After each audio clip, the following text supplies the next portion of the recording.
प्रथमे आमको जानिबा पाई पड़िबो कौन कौन आमको डिस्टर्ब करुछि। आपण सेही जिनिसर लिस्ट करिबा पाई पड़िबो।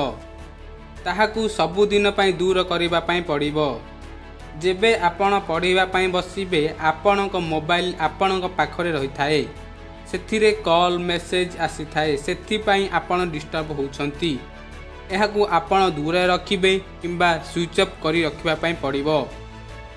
आउ जेबे आपण पढ़िबा पाई बसिबे तुमर माता पिता किंबा भाई भौणी तुम पाखकू आसुथिबे किंबा तुमको कौनसी काम करिबा पाई कहूथिबे, सेथि पाई आपणक पढ़ारे बहुत डिस्टर्ब होइथाए। आपण एहाकू भी दूर करिबा पाई पड़िबो। आपण जे कौनसी काम करिबे ताहा 100% फोकस रहिबा दरकार। जे कौनसी काम को 100% फोकस रहिबा पूर्वरु आपण जानिबे मोर लक्ष्य कौन। आपण पढ़ाई करंतु किंबा बिजनेस रिलेटेड कौनसी काम करूछंती ताहाकू आपण फोकस करिबे। जेबे आपण पढ़िबा पाई बसिबे सेबे आपण को जानिबा दरकार जे मु एहा कौन पाई पढ़ुछि। ध्यान पढ़ाई उपरे देबा दरकार।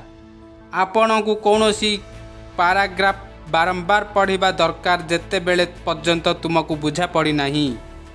आपण जेउ लाइन को पढ़िछंती बहुत इम्पोर्टेंट लाइन को अंडरलाइन करिबा पाई पड़िबो।